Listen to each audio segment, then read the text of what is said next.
시청자 여러분 안녕하십니까? 집중토론의 김유미입니다. 2021년 여러분께서는 어떤 소망을 꿈꾸고 계시나요? 지난 한 해 코로나19로 많이들 힘드셨을 텐데요. 아직 그 고통이 끝난 것은 아니지만 그동안 침체됐던 사회 경제적 활기를 되살리고 더 나은 미래를 열어야 할 새해가 밝았습니다. 오늘 이 시간에는 사회, 경제, 국가, 지역 등을 망라한 전 분야에서의 대전환이 요구되는 2021년을 맞아 광주의 미래 비전을 세밀하게 알아보는 시간을 마련했습니다. 2045년 에너지 자립 도시 광주 실현을 위한 AI 그린 뉴딜에 대해서 이야기를 나눠볼 텐데요. 자, 오늘 토론을 위해서 네 분을 모셨습니다. 먼저 김광란 그린 뉴딜 특별위원회 위원장 나오셨습니다. 어서 오세요. 네, 안녕하세요. 네, 다음 이유진 그린 뉴딜 총괄 정책 자문관 나오셨습니다. 어서 오세요. 반갑습니다. 네, 이어서 이민철 광주사회 혁신 플랫폼 집행위원장 나오셨습니다. 안녕하세요. 네, 안녕하세요. 네, 마지막으로 황철호 국제기후환경센터 책임연구원 나오셨습니다. 반갑습니다. 네, 안녕하십니까. 네, 자 광주의 대전환을 위한 AI 그린 뉴딜이라고 제가 앞서 이제 소개를 해드렸습니다. 2020년이죠. 4.15 총선을 앞두고 대부분의 당에서 정치권에서 이 그린 뉴딜 정책을 주요 공약으로 또 내세우기도 했는데 그린 뉴딜이라는 의미 자체가 일단 좀 궁금하기도 해서요. 그린 뉴딜이 무엇을 의미하는지 좀 설명을 들어보죠. 먼저 김광란 위원장께서 좀 설명을 해주시죠. 네, 그린 뉴딜 우리말로 좋은 말이 있었으면 좋을 텐데 영어여가지고 영어를 짧게 해석하면 그린 녹색이잖아요. 뉴 새롭다, 새로운. 그리고 딜 하면 뭐 거래, 계약 뭐 이런 말이 있으니까 녹색으로 새롭게 사회적 관계를 재정립하자 뭐 이런 의미라고 생각하시면 좋은데 지금 전 세계 지구촌에 불어닥치는 기후 위기 문제가 이 문제를 해결하지 않고는 한 발자국도 앞으로 나갈 수 없다는 게 모든 정치권의 인식인 것 같아요. 그래서 기후 문제도 해결해야 되는데 반면에 또 계속 저성장, 뭐 마이너스 성장 때문에 먹고 사는 문제도 굉장히 심각한 거죠. 이 문제를 해결할 것을 요구받고 있는 거고 이 과정인데 그동안 산업사회에 쭉 지나오는 과정에 사회적 불평등은 엄청 심화된 거예요. 그래서 모든 정치권들이 기후 문제를 해결해야 하고 먹고 사는 문제도 해결해야 하고 사회적 불평등도 해결해야 하는데 이것을 어떻게 해결할 거냐.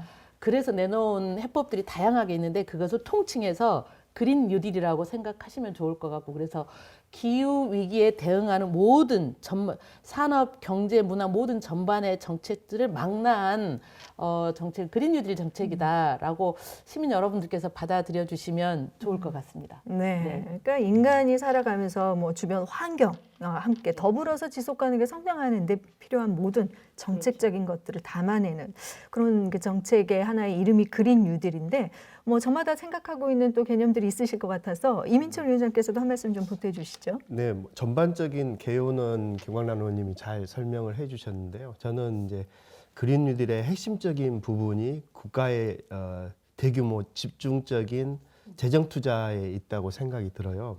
그래서 지금 이제 기후위기 문제를 해결하기 위해서는 기존의 이제 석탄, 석유에 기반한 화석 문명이라고 이야기하는 이 문명을 탈탄소 문명으로 전환을 해줘야 되거든요. 그러면 에너지 생산부터 여러 가지 산업 체계를 전환을 해야 되는데 거기에는 많은 돈이 들어갑니다. 근데 기업들이 스스로 이 문제를 해결하기는 쉽지가 않습니다. 그래서 국가가 대규모 재정 투자를 통해서 이 문제의 전환을 좀 속도를 붙여줘야 된다. 그 부분이 이제 그린 뉴딜의 전 핵심이 아닌가 생각이 듭니다. 그렇군요.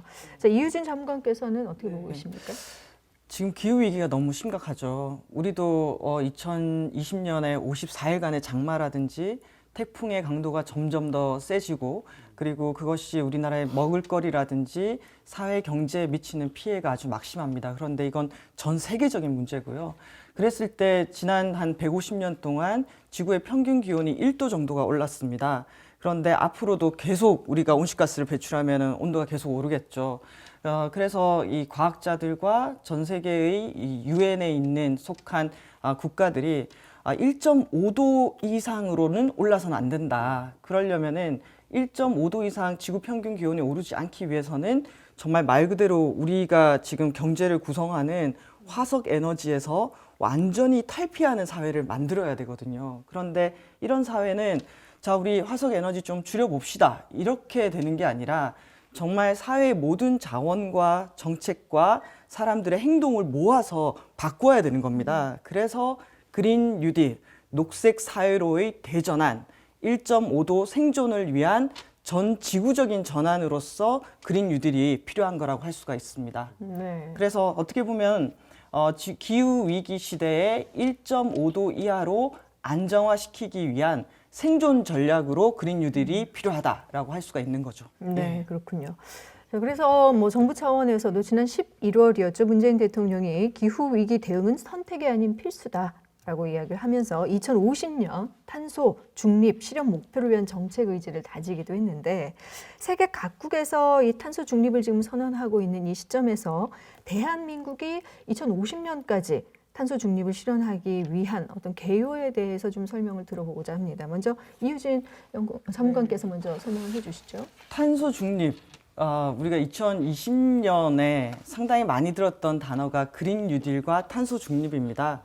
도대체 탄소 중립이 뭐냐라고 했을 때 이 지구 평균 기온을 올리는 온실가스를 총칭했을 때 그 대표적으로 탄소, 그러니까 탄소가 이제 이산화탄소를 대표하는 거라고 할 수가 있습니다. 우리가 화석 에너지를 태우게 되면 이산화탄소가 발생하는데 이 이산화탄소가 지구의 온도를 올리는 온실가스의 80% 이상을 차지하고 있습니다. 자, 그러면 오늘 하루도 전 세계 70억이 넘는 사람들이 열심히 경제 활동을 하면서 온실가스를 배출했을 거 아닙니까? 네. 그러면 지구의 온도는 올라가고 앞으로 기상재난이라든지 기후변화는 더 심해지게 되는 거죠. 그래서 그러면 이 상황이 계속되는 걸 막기 위해서는 어떻게 해야 될까라고 했을 때 아까 1.5도 마지노선 얘기가 나왔고 그러면 1.5도 도대체 지금 속도대로 우리가 온실가스 배출하면은 그 마지노선인 1.5도에 언제 도달하는 거지? 라고 봤더니 약 한 2040년을 전후로 도달을 하는 거예요. 네. 그러면 이게 먼 미래가 아닌 거죠. 약 한 10년, 20년 사이에 그 1.5도에 도달하게 될 수 있다라는 전망이거든요. 네. 그러면 1.5도를 회피하기 위해서 거기에 도달하지 않기 위해서는 온실가스를 줄여야 되는데 얼마나 줄여야 되느냐라고 했을 때 등장하는 단어가 탄소 중립입니다. 탄소 중립은 대기 중에 추가적인 온실가스를 더 배출하지 않는 것을 의미하거든요. 네. 그래서 2050년이 되면은 우리가 온실가스 대표적이라고 할 수 있는 게 만약에 화석 에너지를 조금이라도 썼어요. 그래서 태웠으면 CO2가 이렇게 쭉 배출이 되잖아요. 그럼 이게 대기 중에 배출이 된 건데 이걸 나무가 흡수를 해서 이 배출한 양을 마이너스 상쇄시켜서 플러스 마이너스 제로로 만드는 것을 탄소 중립이라고 합니다. 네. 이 얘기는 2050년에는 석유나 석탄이나 가스와 같은 화석 에너지를 거의 사용하지 않는 사회를 만들어야 된다. 그래서 이전에는 저희가 저탄소 사회 얘기를 했다면은 이제는 탈탄소 사회, 네. 탄소로부터 벗어나는 사회를 만들어야 하는데 우리에게 주어진 시간은 30년. 네. 이렇게 해석하시면 될 것 같습니다. 네. 그래서 이 엄청난 일을 하려면은 그냥 해서는 안 되잖아요. 그래서 우리 김강란 위원장님 말씀하신 것처럼 온실가스 감축을 최우선 정책, 그러니까 우산 정책으로 씌워가지고 그 온실가스를 줄이는 일을 집중해서 하면서 사회를 변화시켜가고 또 그런 과정에서 이렇게 화석 에너지에 기반한 사회에서 벗어나게 되면은 일자리를 잃게 되거나 경제적인 타격이 있겠죠. 네. 그런 분들까지도 같이 갈 수 있는 그런 전략을 만들어야 될 것 같습니다. 네. 그래서 12월 7일 날 정부에서는 그 탄소 중립 추진 전략을 발표를 하고 2050 탄소 중립 위원회를 만들어서 이 세부 계획, 그 어떻게 한국 사회를 탄소 중립 사회로 만들 것인가에 관한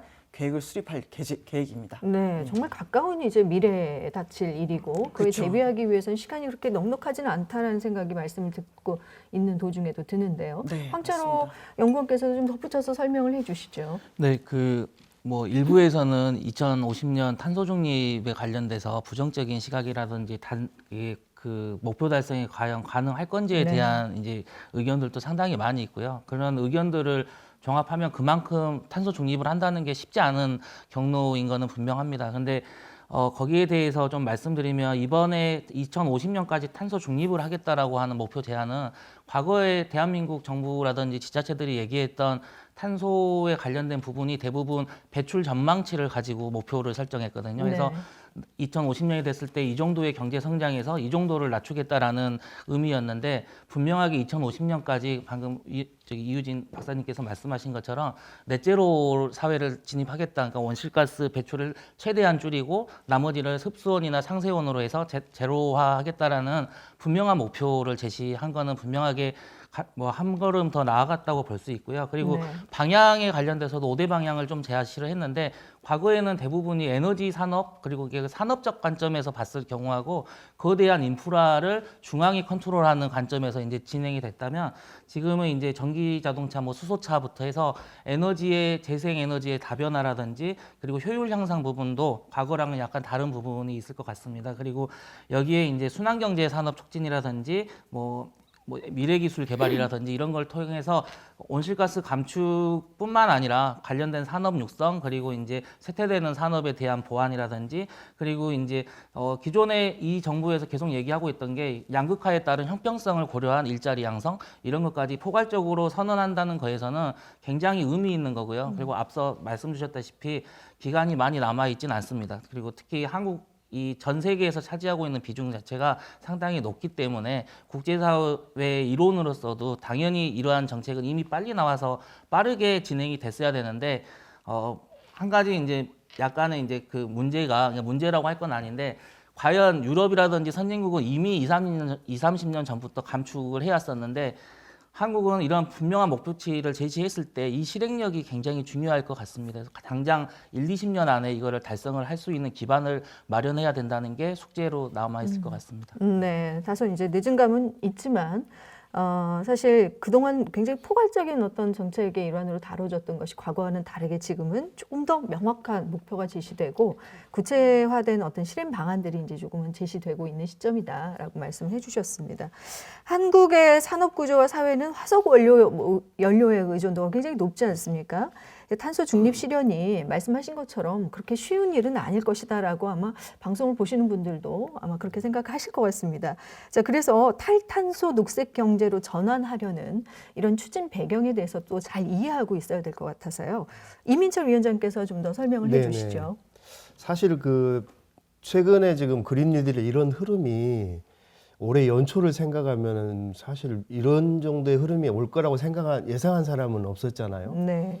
대통령이 그린 뉴딜 발표한 이후로 이제 이 속도가 붙었다고 볼 수 있는데 제 생각에 이제 큰 어떤 영향 중에 하나는 아까 이제 화석연료 비중이 높다고 했는데 우리나라가 이제 세계에서 그 제조업 비중이 이 두 번째로 높은 나라거든요. 첫 번째가 이제 중국인데 중국이 지난번에 이제 2060년까지 탄소 중립하겠다고 지금 발표를 했지 않습니까? 그리고 미국도 이제 트럼프에서 대통령이 이제 바이든으로 바뀌면서 첫 번째로 이제 파리 협약에 다시 복귀하겠다라고 했고 이제 그런 흐름이 우리나라도 이 탈탄소 녹색 경제로의 전환을 이제는 이제 거스릴 수 없다라고 하는 이제 흐름이 생긴 것 같고 크게 봤을 때 이제 제 생각 아까 뭐 그린딜 이야기도 하셨고 그린딜 이야기 하셨지만은 미국도 중국도 유럽도 지금 새로운 그 그린 뉴딜 세계 질서의 주도권을 가지고 지금 싸우고 있다고 보이거든요. 그러면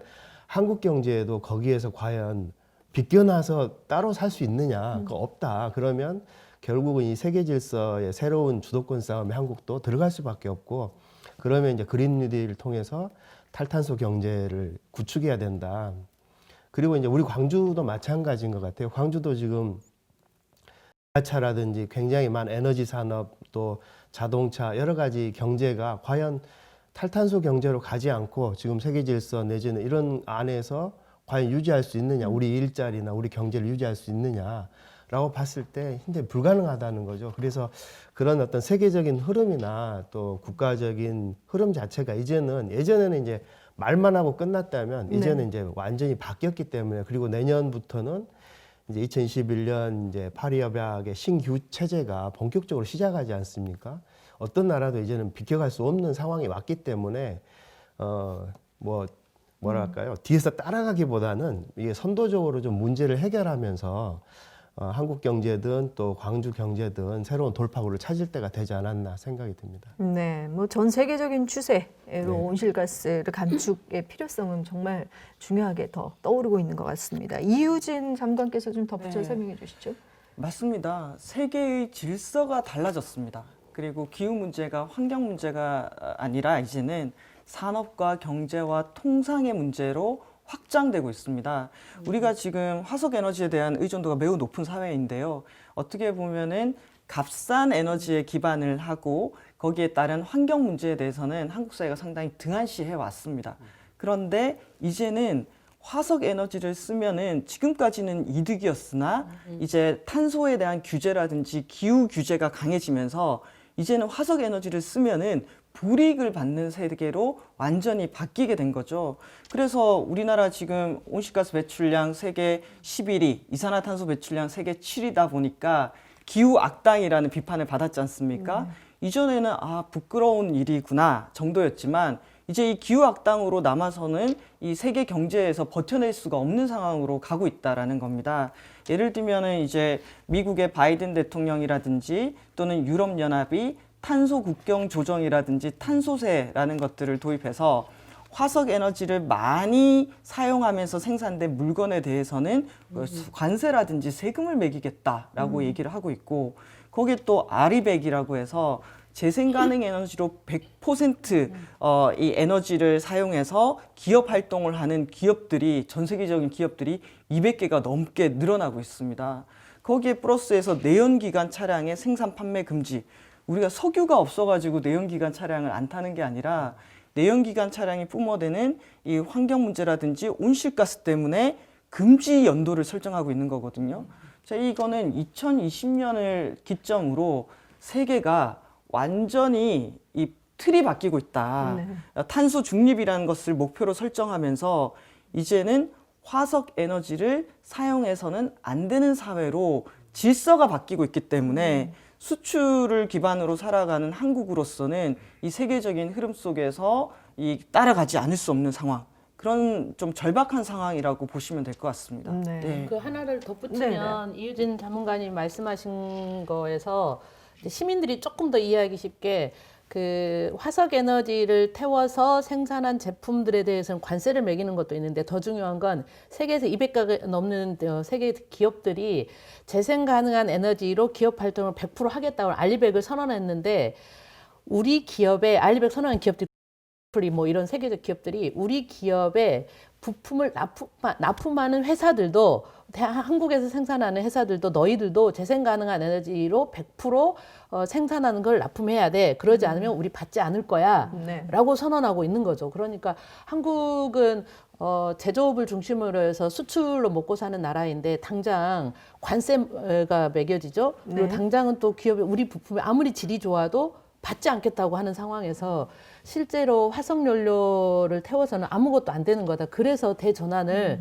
시급하고 빠르게 해야 된다. 그래서 탈탄소 녹색 경제를 대통령부터 선언할 수밖에 없고 이걸 따라갈 수밖에 없는데 네. 이제 선도하는 일이 남은 거죠. 네. 뭐 그리고 또 한 가지 코로나19 상황이라는 것이 이 지금 우리가 하고자 하는 탈탄소 녹색 경제 전환과 맞물려서 뭐 영향을 좀 줄 수도 있을 것 같은데 혹시 이 부분에서 혹시 하실 말씀 있으십니까? 코로나19가 실제로 이제 기후위기, 기후변화가 원인이다라고 이제 이야기를 하고 있고, 기후변화 문제를 해결하지 않으면 이제 코로나19와 같은 전염병, 감염병이 계속 만들어질 거다고 예상이 되지 않습니까?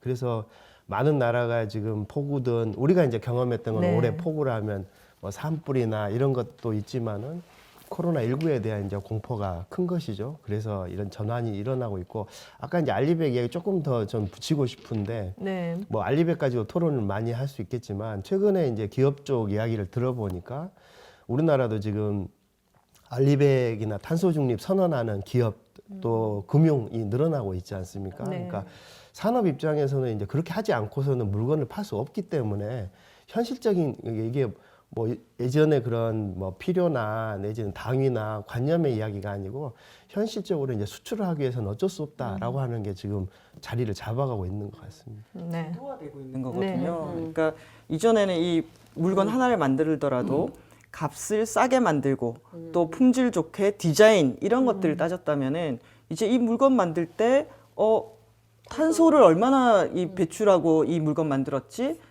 이 물건 만들었을 때 쓴 에너지가 재생 가능 에너지야 아니야? 이 배경에 대해서 묻기 시작한 거고, 이게 코로나가 이제 인간의 경제 활동이 생태계에 미치는 영향 이런 것들로 같이 또 연동된다라고 했을 때 이제는 기업 활동이라든지 물건을 생산하는 활동에 있어서 환경 사회적 지속 가능성 이런 것들을 네. 상당히 고려할 수밖에 없는 사회가 된다라는 것들을 말하는 것 같습니다. 네. 예. 코로나19 이후의 시대는 잘 아직은 예측을 못하지만 네. 지금의 변화로만 봤을 경우에 지금 글로벌 밸류 체인, 그러니까 전 지구촌이 하나였는데 코로나19를 이제 거치게 되면서 로컬 밸류 체인으로 변화될 가능성이 있고요. 그리고 지금까지는 뭐 미국이나 중국 같은 그 선진국들, 강대국들 위주의 사회였다면 지금 뭐 코로나를 거치면서 다 지제로 사회가 되잖아요. 어디도 강대국이 없고 누구나 강대국이 될 수 있는 정도의 그 다변화가 분명하게 일어날 거고요. 여기에서는 이제 탈탄소 녹색 경제를 선도할 수 있는 다국적 기업이라든지 그러니까 전혀 다른 그 경제 주체들이 나올 가능성이 굉장히 높습니다. 그러다 보면 이러한 탈탄소 녹색 경제가 방금 다 말씀해 주셨던 거 이외에도 앞으로의 사회 자체가 그렇게 변화되지 않을까 하는 생각이 좀 듭니다. 네, 뭐 이렇게 네 분의 말씀을 듣다 보니까 이 탈탄소로의 어떤 전환, 이걸 해야 해 말아야 해 하는 고민의 단계가 아니라 어떻게 하면 이제 빨리 할 수 있을까를 고민해야 하는 단계가 아닌가라는 생각이 들고요. 하지만 그런 생각을 하다 보면 굉장히 역부족이라는 생각도 드는데, 일단 현재 광주를 비롯해서 대한민국의 배출 현황이 어느 정도인지 좀 살펴볼 필요성이 있을 것 같습니다. 자, 먼저 이유진 장관께서 좀 알려주시죠. 네, 우리나라의 온실가스 배출량 어떻게 되고 있을까요? 계속 늘어나는 추세선을 가지고 있습니다. 네. 우리가 앞으로 30년 안에 그 완전히 탄소 중립, 거의 온실가스 배출하지 않는 사회를 만들어야 되는데요. 딱 30년 전을 보면은 1990년대 그때 우리나라 배출량이 연간 3억 톤이 안 됐습니다. 그런데 지금 현재 우리가 얼마나 뛰었냐면은 7억 톤을 넘어섰죠. 네. 거의 한 150% 정도 이렇게 쭉 증가하는 경로에 있었습니다. 그러다가 최근 추세를 보면은 2018년도에 비해서 2019년도에 배출량이 줄긴 했습니다. 줄긴 했는데 문제는 우리가 이 온실가스를 줄이기 위해서 유엔에 약속한 양이 있습니다. 그래서 2030년까지 한국은 5억 3,600만 톤, 우리가 지금 한 7억 톤대인데 5억 3,600만 톤대로 줄이겠다라고 약속을 했기 때문에 우리의 배출량은 어떻게 됩니까? 계속 이렇게 쭉쭉 내려가는 추세를 네. 보여야 되거든요. 근데 이제 2018년하고 2019년 이제 통계를 다 합쳐가지고 얼마나 우리가 지금 현재 상황을 봤더니 7억 1,500만 톤인데 이 경로대로 쭉 가려면 우리가 한 6억 900만 톤대로 떨어져야 되거든요. 네. 그러면 지금 2030년에 우리가 제시한 목표도 아직 달성하지 못하고 있다. 그 차이가 한 2,400만 톤인데 2천만 톤이 우리나라 농업 부분에서 배출되는 양입니다.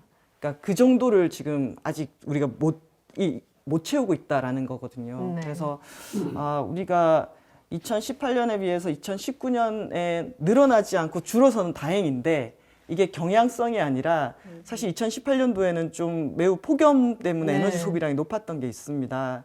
그래서 지금 현재의 경로는 우리가 어떤 노력, 탄소 중립 사회로 가기 위해서 에너지를 효율적으로 쓰고 산업을 변화시키고 이런 우리 사회의 어떤 노력에 의해서 지금 줄어드는 추세는 아직 아니다. 그리고 2030년 목표가 우리가 지금 현재 탄소 중립으로 가는 데 있어서는 그다지 높은 목표가 아니라서 내년에 우리가 2030년 목표도 높이기 위한 과정을 거쳐야 됩니다. 근데 현재 2030년 목표도 달성하지 못하는 추세에 있기 때문에 네. 우리 사회가 기울여야 될 노력, 이런 노력들은 상당히 더 집중하고 실제로 움직여야 되는 시점에 왔다라고 네. 보시면 될 것 같습니다. 그렇군요. 네. 자, 광주의 경우는 어떻습니까? 황철호 연구원께 좀 더 설명해 주시죠. 그 뭐 결과만 먼저 말씀드리면 광주광역시가 배출하고 있는 온실가스 배출량은 약 900만 톤 정도 되고요. 그래서 전국 대도시로 봤을 경우에 1인당 배출량 한 6.22톤으로 대전 미국하고 같이 가장 낮은 수치입니다. 근데 네. 이거는 뭐 마지막 수치인 거고요. 그 지금까지 증가한 양을 보면 이제 국가하고 배출량하고 비슷한 구조로 되어가고요. 1990년대에서 2000년대까지는 굉장히 많이 증가를 하다가 2010년을 기점으로 해서 이제 약간의 변화가 있습니다. 이게 2007년에 광주광역시가 기후변화 시범도시 사업을 추진하면서 뭐 탄소 포인트제라는 거를 전국에서 최초로 시범했고 녹색 아파트 조성 사업이라든지 이런 시민 실천 사업들을 굉장히 많이 추진을 해서요. 그래서 2013년 이후로는 이제 그 증가세는 아니고 이제 정체에서 약간 왔다 갔다 하는 구조로 되어 있습니다. 그래서 이렇게만 보면 이제 광주시가 어느 정도 기후변화라는 온실가스 감축에는 어느 정도 효과성을 볼 수 있다고 할 수 있는데 문제가 그러니까 그 낮아지는 폭 자체도 커져야 되는데 이게 2013년 이후에 떨어지지 않는다는 거를 보면 네. 실질적으로 시민 뭐 실천 사업이라든지 인프라 이런 쪽은 굉장히 많이 노력을 했는데 실질적으로 줄여야 되는 에너지 전환 관점에서는 굉장히 진도율이 낮았다는 겁니다. 그래서 네. 그러다 보니까 과거에는 뭐 광주시는 산업 기반의 온실가스 배출은 거의 없고요. 대부분은 가정하고 수송하고 상업 부분인데 지금 현재는 수송 부분이 약 30% 정도로 가장 높고 그 뒤가 상업 부분, 가정 부분이었습니다. 근데 네. 과거에는 가정이 가장 높았고요. 그러니까 이걸 말씀을 드리면 신재생 에너지로 인한 에너지 전환이라든지 이런 게 없으면 이게 에너지 뭐 시민들 대상으로 뭔가의 사업을 한다거나 실천 사업은 한계가 분명히 있는 게 뭐 광주를 통해서 알 수 있고요. 네. 그리고 문제가 또 되고 있는 게 이제 광주시가 이러한 온실가스 인벤토리를 자체적으로 가지고 있어서 이제 공간별로 분석이 가능한데 그 공동주택하고 단독주택 비중을 봤을 때 단독주택 경우에 온실가스 배출량이 좀 많이 나타나는데 이게 네. 건물의 노후도하고도 상당히 관련이 돼 있습니다. 그래서 과거에는 뭐 대도시 많은 아파트촌이라든지 이런 곳에서 온실가스 감축이 많이 된 게 아니라 그러니까 배출이 많이 된 게 아니라 실은 새 나가고 있는 온실가스 배출도 상당히 많고요. 그리고 이제 뭐 지역별로 본다면 북구가 면적 그러니까 인구수라든지 면적수로 본다면 온실가스 배출량이 가장 많은데 실제로 들어가서 배출 원 단위로 보면 광산구가 더 많고요. 해서 네. 지역적인 격차도 상당히 많이 지금 있는 상황입니다. 그렇군요. 이거를 좀 네. 덧붙이면 시민 여러분들께서 방송을 보시는 분들이 온실가스 배출량이 왜 중요해? 라고 하실 수 있는 분들이 있을 것 같아요. 네. 그런데 이제 이 온실가스가 계속 말하는 것처럼 탄소를 중심으로 해서 지구온난화 주범인 거고 그것이 광주라고 하는 도시는 산업 기반은 좀 덜하지만 주택과 아파트 이런 건물 부문에서 에너지를 재생에너지를 사용하지 않고 있기 때문에 그 에너지 원 때문에 온실가스 배출량이 있다는 것을 황철호 박사님이 연구원이 말씀하시는 게 있고 두 번째가 제일 높은 분야가 이제 교통 수송 분야에서 네. 광주는 온실가스 배출이 많다 그러면 내연기관차 자동차를 많이 타고 다니고 있기 때문에 이 온실가스 배출이 많은 거고 그럼 이걸 줄이려면 내연기관차를 줄여야 하고 차량 교통량을 줄여야 되는구나. 네. 이런 식의 시민 여러분들이 좀 받아들여 주시면 우리가 오늘 계속 앞으로 진행되는 토론에서도 가 필요할까 이런 생각을 좀 하시면서 보실 수 있을 것 같아요. 네, 잠시 후에 그 광주 에너지 산업 전반에 대해서 이제 이야기를 곧 할 텐데, 앞서 그 유엔 기후 정상회의에서 이제 온실가스 배출 감축해라 서로 이래도 좀 더 추가 노력을 좀 촉구하는 그런 부분도 있어서 45개국이죠. 2030년까지 새로운 기후 변화 대응책을 이제 시행하기로 했는데, 자 그렇다면 유럽을 비롯한 해외에서는 우리처럼 탈탄소 정책들을 추진을 하고 있을 텐데 어떻게 하고 있는지 또 궁금합니다. 이에 대해서 먼저 이유진 전문가께서 좀 알려주시죠. 네. 그 우리가 기후 위기 대응을 위해서는 그 원인인 온실가스 배출량을 전 세계적으로 줄여야 됩니다. 네. 그러니까 한 나라만 줄여서 되는 일이 아니라 그래서 우리가 교토 의정서, 파리 협정 이런 것들을 맺어서 누가 기후 위기에 책임이 있지? 선진국이 먼저 줄여야겠네. 그래서 교토 의정서에 의해서 선진국들이 먼저 줄이기 시작하다가 2015년이 딱 되니까 이게 선진국만 줄일 정도가 아니야. 중국이라든지 인도라든지 한국 같은 이 교토 의정서 체계에서 의무 감축 안 하는데 너무 배출량이 늘어서 이거는 선진국만 줄여서 이 문제를 풀 수 없겠는 걸 이러면서 만들어진 게 파리 협정입니다. 그래서 모든 나라가 온실가스 감축 목표를 가지고 줄여야 되는데 그래도 유럽연합은 교토 때부터 네. 했잖아요. 그래서 감축이 경향에 지금 들어가 있는데 이 유럽연합이 사실은 가장 먼저 2050년 탄소 중립하겠다라고 2019년도에 이미 결정을 합니다. 네. 그리고 그 결정에 따라서 유럽의 그린 딜이라는 정책을 만들어서 유럽 전역에 에너지, 산업, 수송, 농업 전반의 탈탄소화를 위한 계획을 수립을 하는데요. 여기서 좀 놀라운 거는 2050년은 좀 멀리 있지 않습니까? 그런데 2050년이 아니라 2030년에 원래 파리에 의해서 유럽연합이 줄이기로 했던 목표는 90년 대비 마이너스 40%였거든요. 네. 근데 이게 유럽이 40% 줄여서는 안 된다. 이번에 그 목표치를 상향 조정합니다. 네. 그래서 90년 대비 55%를 줄이기로 약속을 한 거죠. 그러면 이 감축량이 더 높아지게 되면은 그게 고스란히 이제 산업의 부담으로 가게 되니까 네.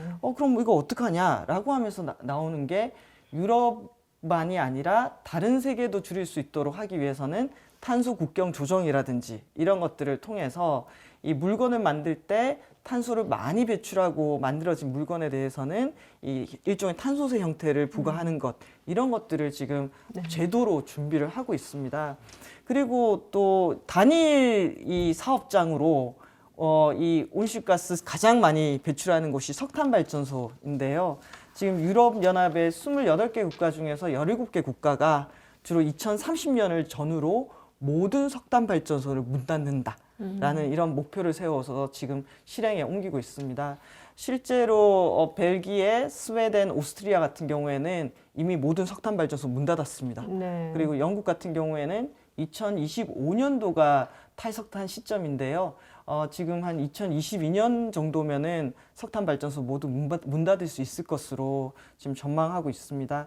거기에 아까 내연기관 차량 종식 얘기했는데요. 이 보면은 중국이 지금 2035년도 얘기하고 있고요. 그리고 캘리포니아주 같은 경우에도 2035년도에 휘발유 기반으로 한 새로운 신차는 판매를 금지하는 것을 얘기하고 있습니다. 일본 같은 경우도.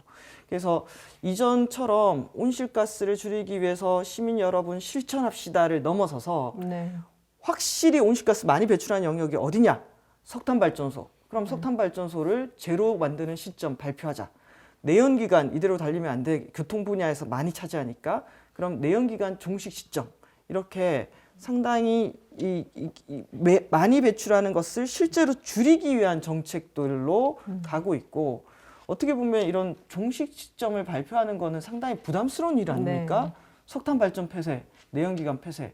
그런데 이제는 그만큼 다급해졌다라는 것을 의미하는 것 같아요. 그러다 네. 보니까 그게 산업이라든지 경제에도 많은 영향을 미치게 되는 거고요. 그러면서 동시에 재생 가능 에너지가 빠르게 늘어나고 있습니다. 뭔가 화석 에너지가 그렇게 빠진다면은 대체할 수 있는 에너지가 있어야 되는 거고, 그랬을 때 태양광, 풍력, 그리고 바이오 에너지 같은 이런 재생 가능 에너지가 늘어나면서 관련한 기술이라든지 산업 이런 것들도 빠르게 성장하고 있고 유럽은 그렇게 방향을 전환한 것으로 보입니다. 네, 유럽의 탈탄소 정책들은 이렇게 이제 앞서가고 있는데 이미철 위원장께서도 뭐 해외 이런 사례들을 좀 더 살펴주시죠. 그러니까 이유진 박사님이 뭐 전반적인 이야기를 다 해주셨는데 제가 느꼈을 때 이제 유럽도 처음에 40% 했다가 지금 50%, 55%또 특정 국가는 또 60 몇 %까지 이야기를 하지 않습니까? 이게 기후위기 문제가 심각해지고 특히 올해 뭐 산불이네 폭우네 폭염이네 이런 게 심해질수록 각국이 이것에 대한 어떤 정책이나 이런 게 세질 거라고 저는 보이거든요.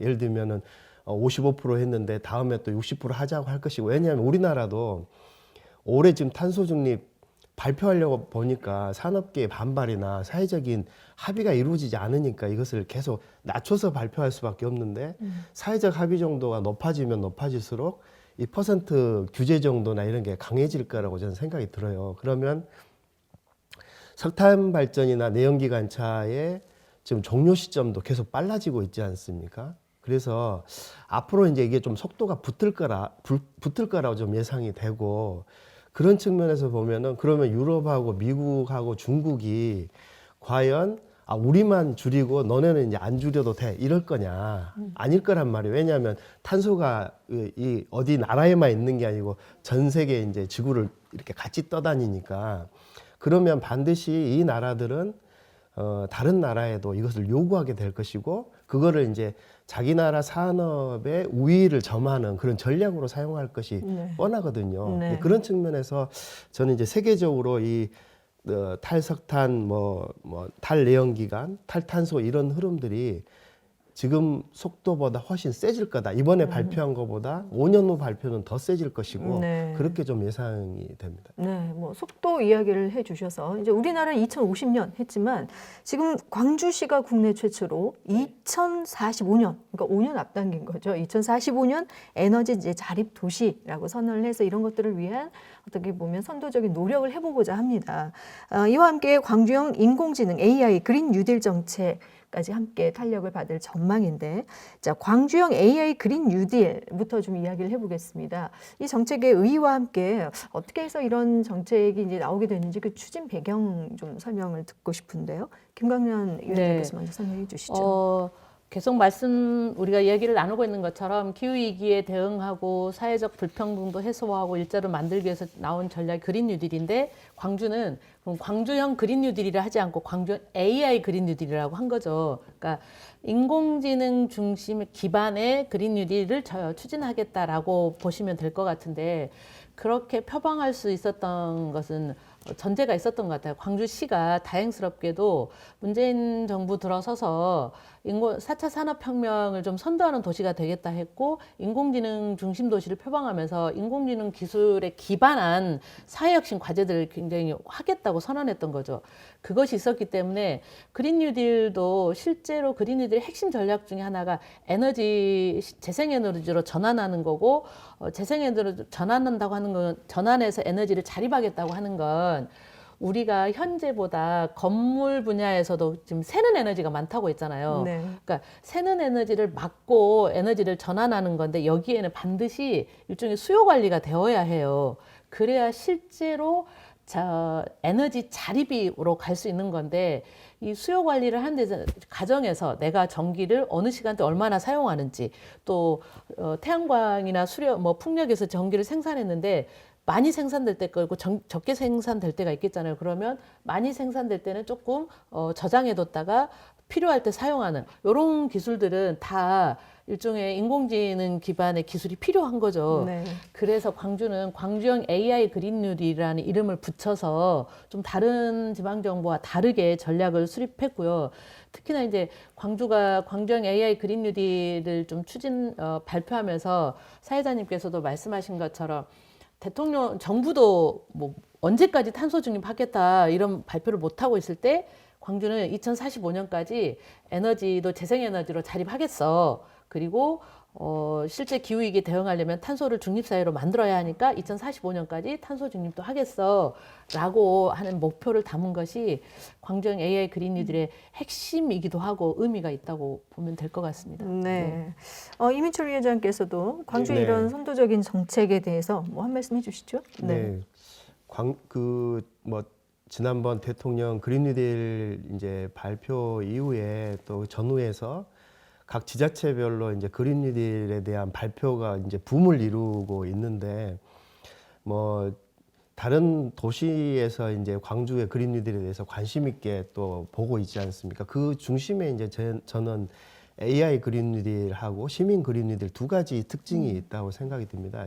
AI 그린 뉴딜은 이제 김강남 위원장님이 또 말씀을 해주셨는데 제 생각에는 이제 그 세계적으로 그린 뉴딜 담론을 또 이끌고 있는 한 사람 중에 제레미 리프킨이 있다면 제레미 리프킨이 이야기하는 부분이 이제 디지털 그린 뉴딜이지 않습니까? 그런 부분을 이제 광주가 그동안 이제 AI 산업을 이야기해왔기 때문에 AI 그린 뉴딜을 잘 접목해 갈 수 있겠다라고 하는 측면이 하나가 있는 것 같고 또 하나는 이제 그 7월 달에 그 에너지 자립도시 2045년 에너지 자립도시 광주를 선포하면서 핵심을 이제 시민주도, 시민 참여 기반한 이제 에너지 자립을 이야기했습니다. 그리고 8월 달이죠. 8월 달에 그 기후위기 비상사태, 광주 공동체가 기후위기 비상사태 공동 선포식을 했는데 이것도 이제 다른 지자체, 다른 도시에서 볼 수 없는 광주만의 어떤 특징이라고 보입니다. 그러니까 시민들이 1월부터 매주 금요일 날 금요 행동을 하고 시민사회에서 이제 105개 단체, 광주에 있는 활동하는 많은 단체와 정당 또 종교 단체들이 모여가지고 기후위기 비상 행동을 조직하고 금요 행동을 통해서 광주시 교육청 또 5개 구청의 기후위기 행동을 또 촉구하고 하면서 8월 달에 이제 광주시와 의회와 또 5개 구청 그리고 상공회의소 기후위기 비상행동이 공동으로 이 기후위기 비상사태를 선포하게 되는데 그게 이제 상징적인 부분이 있다고 생각이 들고 그 이후에 최근 이제 만들어지고 있고 곧 출범식을 할 탄소중립도시 추진위원회 같은 경우도 민관 산학의 어떤 거버넌스로 지금 구성이 되어서 다른 지역에서는 또 이런 걸 볼 수가 없지 않습니까? 실질적으로 이제 선언만 하고 끝나는 경우가 많기 때문에 이것이 추진할 수 있는 체계와 동력을 만들려면 그런 시민사회에 또 시민들의 어떤 주도적인 거버넌스가 만들어져야 되는데 그런 부분은 이제 광주의 특징이 아닐까 생각이 듭니다. 네, AI와 그리고 시민이 주도하고 시민이 함께하는 이런 차별성을 갖고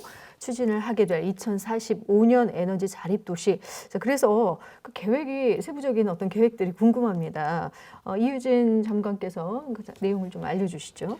네, 저는 우리가 기후 위기에 대해서 막 걱정만 하는 게 아니라 광주는 2021년도를 이렇게 하면 되겠다라는 방향성을 가지고 시작할 수 있다라는 것이 상당히 역동적이고 정말 다행이다라는 생각이 듭니다.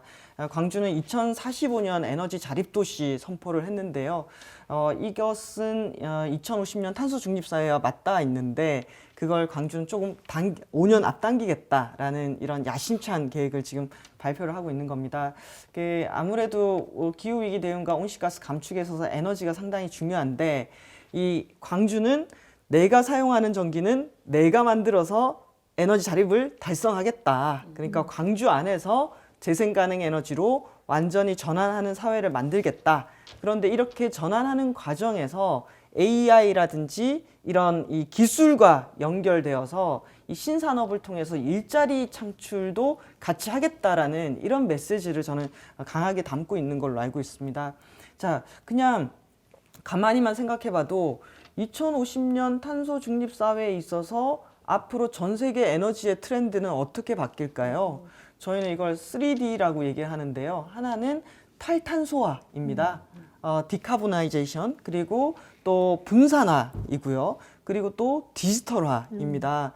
이건 너무나 당연하겠죠. 예를 들면은 탄소가 빠져야 되니까 재생 가능 에너지가 돼야 되고 또 재생 가능 에너지는 또 지역에서 생산되고 지역에서 소비되는 시스템을 가져야 되겠고 또 김광란 의원님 말씀하신 것처럼 생산만 중요한 게 아니라 재생 가능 에너지의 가능성이라든지 이런 것들 그리고 수요와 효율을 높인다는 측면에서는 디지털 기술이 결합되는 게 상당히 중요하죠. 그래서 이런 메시지를 가지고 이 광주광역시는 에너지 자립도시 계획을 수립하고 있는데요.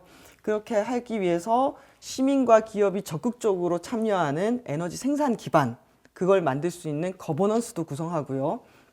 그리고 마을 단위 에너지 자립마을 그리고 시민 태양광 발전 협동조합 도시의 지붕위 그리고 아리백 산단 기업 공장 도로 이렇게 곳곳의 공간들에 재생 가능 에너지를 추가하는 것까지 포함되어 있습니다. 그러니까 이유진 박사님이 말씀하신 광주의 에너지 2045년까지 에너지 자립도시의 핵심은 어쨌든 광주에서 사용하는 모든 에너지를 네. 재생 가능 에너지로 100% 충당하겠다는 목표인 거잖아요.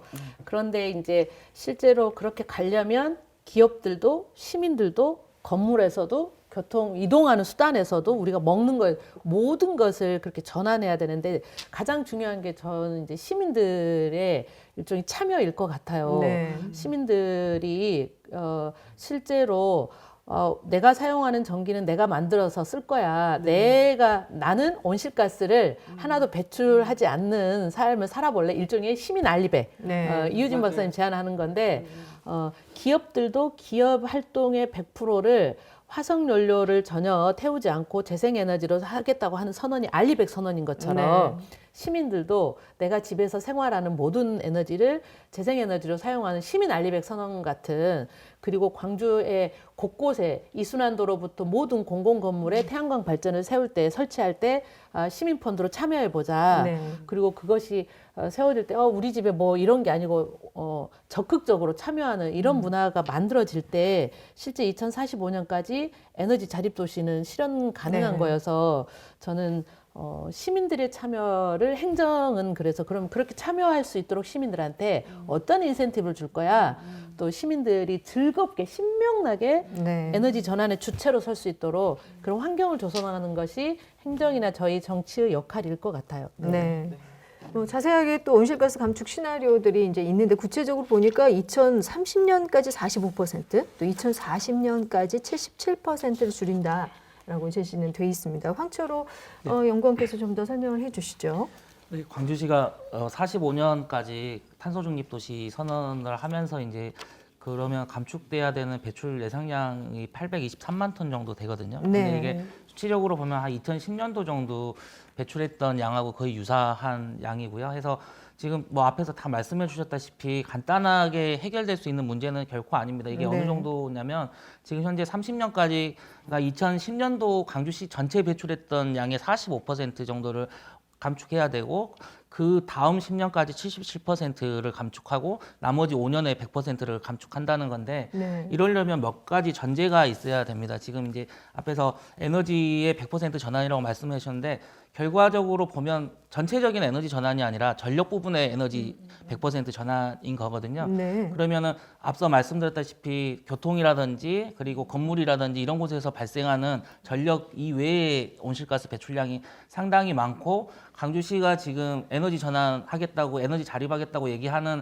양이 34% 정도밖에 안 됩니다. 그러면 나머지의 배출량을 더 줄여 나가려고 하면 몇 가지의 그 전략이 필요한데, 광주시도 이걸 달성하려면 2030년부터 내연기관차를 등록을 금지해야지 가능한 수치고요. 네. 그리고 건물 리모델링 같은 경우는 광주 전체에 있는 모든 건물에 관련된 리모델링을 추진했을 때 이 정도 감축량이 시나리오 달성이 될 것 같습니다. 해서 네. 실질적으로 지금 현재 에너지 전환 계획이라든지 지금 계획 대비해서 시나리오가 높게 설정이 돼 있어서 이거를 추가적으로 달성을 하려면 지금부터 굉장히 많은 부분이 요구가 되고 있고, 이게 에너지 전환을 넘어서, 그러니까 교통이라든지 수송이라든지 건물 단위에 대한 부분에서 획기적으로 개선이 하지 않으면 이건 2030년 목표치 달성도 솔직히 좀 힘든 부분이 있습니다. 그래서 이런 거는 뭐 주무 부서부터 해서 행정이라든지 의회라든지 모든 시민 사회에서도 이 부분에 대한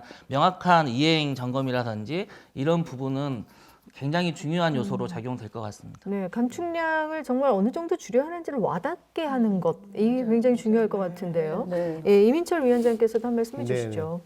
전체적인 개요를 황철호 박사님 잘 설명을 해주셨는데, 특히 이제 에너지 전환이나 내지는 건축 부분은 저는 뭐 쉽게 생각하면 이거는 돈하고 기술을 넣으면 될 수도 있다. 근데 정말 어렵게 느껴지는 부분이 교통 수송 부분이거든요. 네. 그러니까 쉽게 생각하면 이제 도시의 자동차 양을 대폭 줄여야 된다는 이야기잖아요.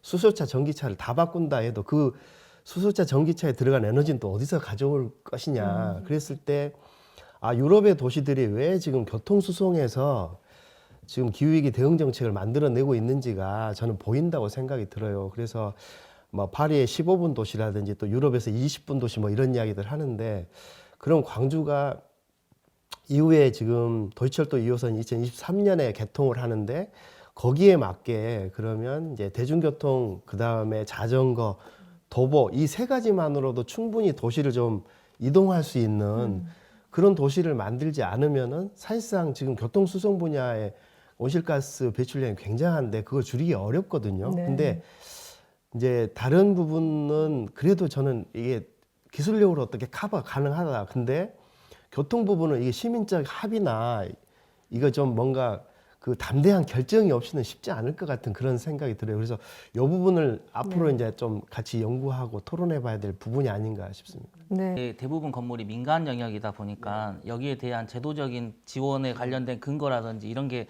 없으면 힘든 실적이고요. 그리고 실질적으로 이거의 주체는 또 시민이 돼야 되는 부분이 있어서 시민이 온실가스 감축하는 주체가 되면 그만큼 또 비용 부담에 관련된 부분도 있기 때문에 그러니까 같은 비용을 쓰더라도 얼마나 에너지를 효율적으로 건물에 할 수 있겠냐, 무엇이 더 우선순위적인 거를 좀 파악할 필요가 있을 것 같습니다. 방금 말씀 주신 것처럼 수소 자동차나 전기 자동차 같은 인프라를 깔아서 교통을 뭔가를 개선하기보다 광주 시내는 지금 뭐 대중교통을 이용하면은 되게 조그마한 도시임에도 불구하고 한두 시간이 걸려버리거든요. 그러니까 네. 뭐 40분 내로 뭐 출퇴근이 가능하다, 뭐 예를 들면 아니면은 지금 그 막혀 있는 대중교통 체계를 좀 개선한다 하는 거는 크게 돈이 들지 않은 부분임에도 불구하고 지금까지는 크게 개선되지 못했던 부분이어서 방금 말씀해 주신 것처럼 지금 할 수 있는 부분에 뭔가를 하는 게 더 빨리 바뀔 수 있는 거에 대한 논의가 필요할 것 같습니다. 네, 정말 현실적인 부분들에 대한 얘기를 해주셨는데요.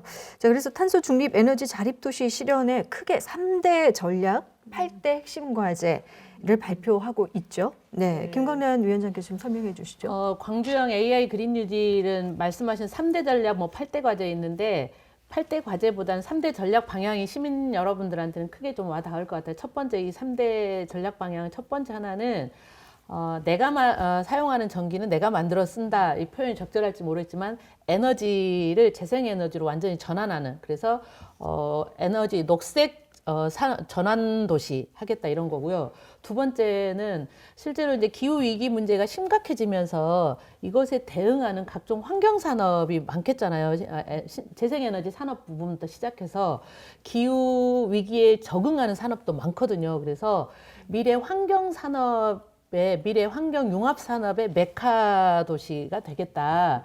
그렇게 해서 환경 산업 도시.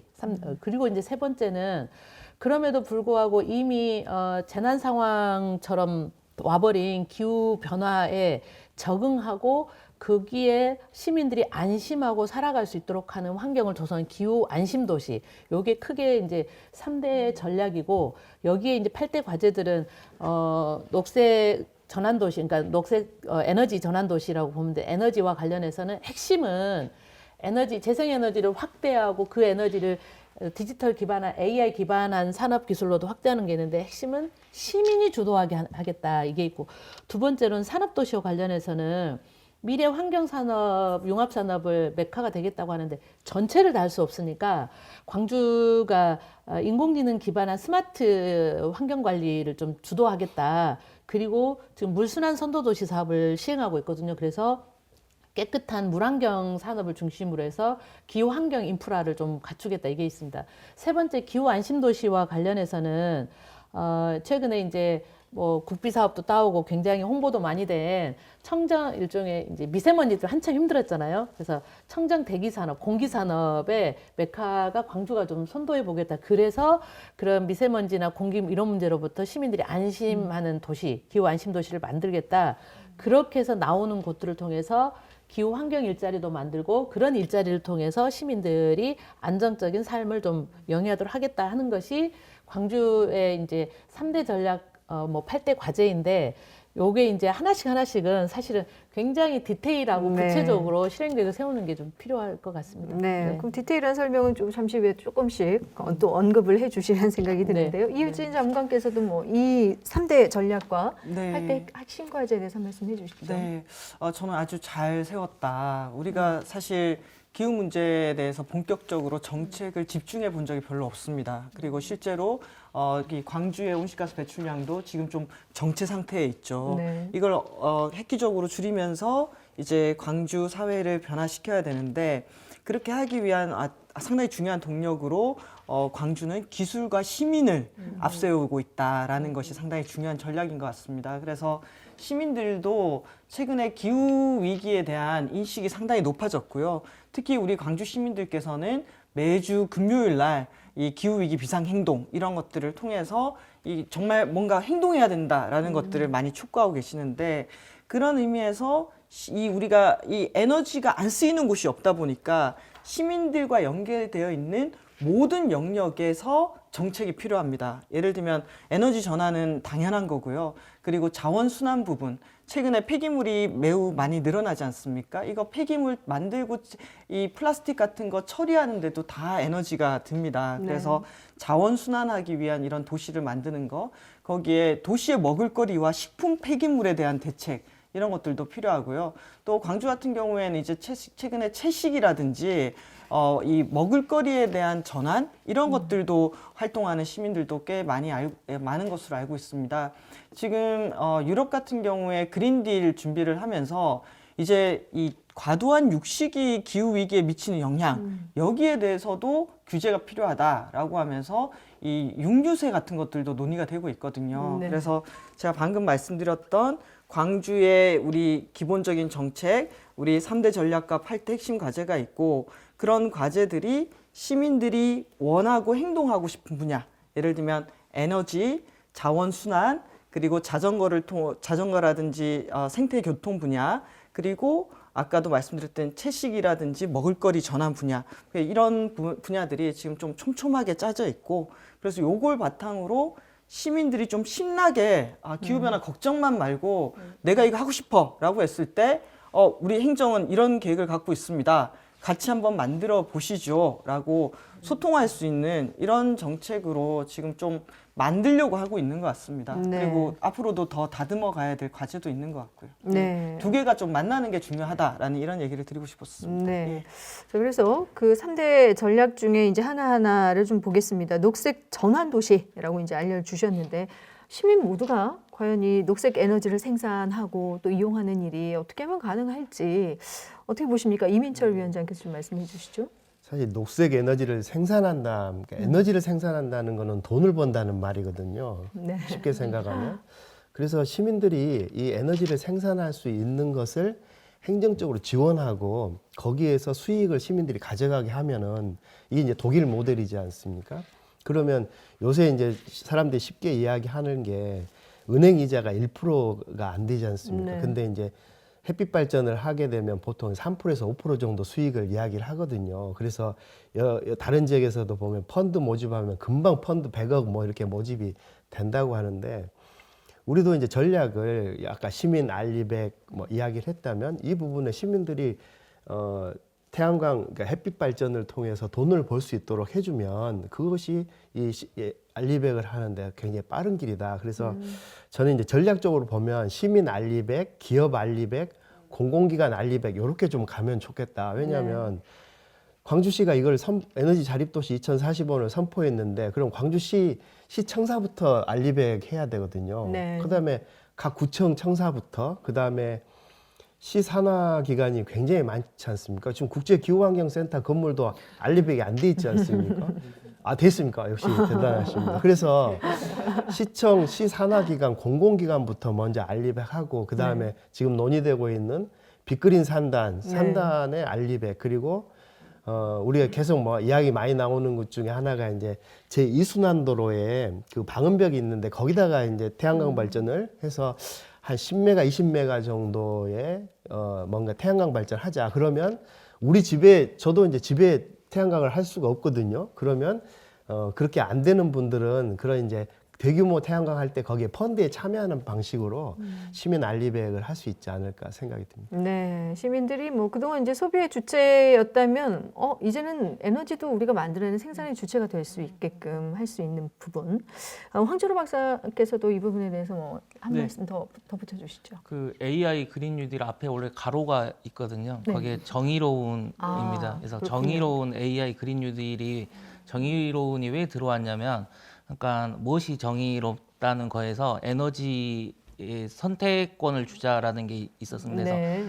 에너지의 선택, 그러니까 지금 뭐 제도적으로는 아직 안 돼 있지만 우리가 에너지를 선택해서 쓰진 않잖아요. 그냥 전기 콘센트에 꽂아서 쓰는 건데 어떤 에너지를 쓸 것이냐가 처음에 관점에서 시민들이 선택할 수 있는 에너지가 이제 뭐 깨끗한 에너지, 재생 에너지 이런 관점에서 나왔던 거고요. 네. 두 번째는 이제 에너지 정의 관점입니다. 그러니까 기후 변화로 인해서 피해라든지 이런 거에 따르면 취약계층이라든지 이런 부분에 손해가 될 거고, 그 취약계층 같은 경우는 지금 당장 무슨 신재생 에너지를 쓴다고 아직도 연탄이라든지 그 화석연료 기반의 에너지를 쓰고 있는 시민들도 있기 때문에 이런 것들을 좀 없애자 해서 정의로운이었어요. 있었어요. 그래서 네. 여기에 관점에서 에너지 전환 그 도시는 굉장히 중요한 역할이 할 거고, 앞에서 이제 말씀 주셨다시피 지금까지 에너지의 모든 정책은 중앙에서 이렇게 이끌어서 지방이 따라가는 구조였다면, 이제는 이제 지방에서 먼저 만들고 설계해서 기획해서 올라가는 구조로 바뀌어야 될 거고, 네. 여기에 핵심이 이제 이 에너지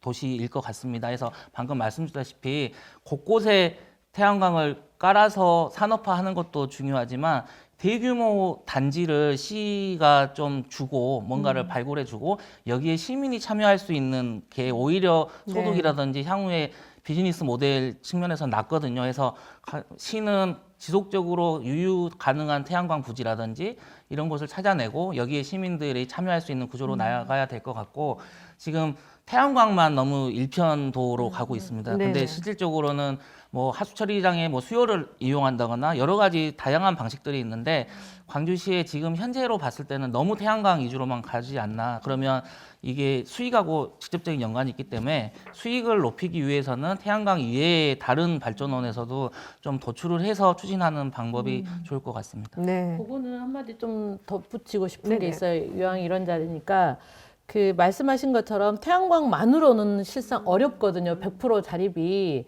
그래서 광주시도 그렇고 시민사회도 그렇고 의회에서도 이제 뭐 논의 과정인데, 뭐 수열 에너지부터 시작해서 지열, 풍력, 뭐 광주, 그러니까 햇빛과 바람과 물과 심지어 우리가 배출하는 쓰레기까지도 다 자원화해서 에너지로 생산할 수 있는 건 다 찾아보자. 네. 그 중에 하나가 최근에 이제 주목하고 있는 건 바이오 에너지인 것 같아요. 유럽은 바이오 플랜트, 일종의 바이오 에너지 단지를 권역별로 굉장히 많이 설치되어 있더라고요. 그건 이제 사람과 가축의 분뇨부터 시작해서 음식물 쓰레기, 하다못해 조개 껍데기 같은 것도 유기물질은 다 그 안에서 가스가 나오고 이걸 통해서 에너지원을 사용하는 건데, 아마 요 토론회 이외 시민들도 그렇고 저희들도 그렇고 실제로 에너지원을, 재생 가능 에너지원을 다양하게 발굴하고 그것을 광주 전역에 설치하고 시민들이 참여할 수 있도록 하는 게 굉장히 중요할 것 같아요. 특히 네. 바이오 에너지는 태양광 발전만큼이나 시민들이 적극적으로 참여할 수 있는 영역이어서 네. 앞으로 별도의 논의 자리도 있으면 좋겠다 싶습니다. 네. 다음으로 기후 안심 도시와 관련해서 2027년까지 3천만 그루 나무 심기 사업을 한다든지, 또 이제 도시공원 24개소를 좀 더 조성을 하는 계획들이 이제 있거든요. 자, 기후 안심 도시와 관련해서 이런 사업들에 대해서 이민철 위원장께서 한 말씀 더 해주시죠. 기후 안심도시 이야기 전에 지금 막 이야기 나온 게 조금 덧붙이면 네네, 맞습니다. 우리 광주가 이제 땅이 좁거든요. 네. 그러다 보니까 결국은 이제 에너지 자립 도시로 가려면 전남 전북하고 뭔가 연계해서 지금 구상을 할 수밖에 없고, 전남 같은 경우는 이제 해상풍력이나 이런 블루 이코노미에서 굉장한 계획을 가지고 있는데, 그러면 이제 광주 시민들이 그런 쪽에도 조금 투자를 하면서 이 시민 알리백이나 내지는 기업의 알리백을 조금 방향을 잡아볼 수도 있지 않을까, 이런 생각을 좀. 상생이네요. 네, 어쨌든 광주 전남 통합 뭐 이야기도 되고 있고, 네네. 또 전남이 생산한 이제 먹거리를 기반으로 광주가 또 뭐라고 해야 되나요? 기후 미식가들의 도시, 우리 뭐 그런 논의도 하고 있는데, 그런 것도 이제 광주 전남이 공동으로 가야 되지 않을까, 이런 생각이 듭니다. 이제 기후 안심 도시 부분은 이제 고민이 되는 게, 올해 지금 시민들 지난번에 의회에서 여론조사 한 거 보면 시민들 80% 이상이 기후 위기 심각하다 지금 이야기를 하고 있는데, 네. 그 이유는 올해 8월에 7, 8월에 이제 폭우를 경험했기 때문이거든요. 아마 그 사건이 없었다면 심각성에 대한 어떤 위기의식이 이만큼 크지는 않았을 거라고 생각이 들어요. 근데 이제 이 재난이, 올해 시작된 재난이 그러면 내년에는 또 사라질 거냐? 그게 아니고, 어쨌든 많은 학자들 연구에 의하면 갈수록 심해지면 심해지지 나아지진 않을 거라고 이야기를 한단 말이에요. 그러면 지금 여러 지역에서 이야기하는 폭염 문제나 특히 올해 그 폭우, 홍수, 네.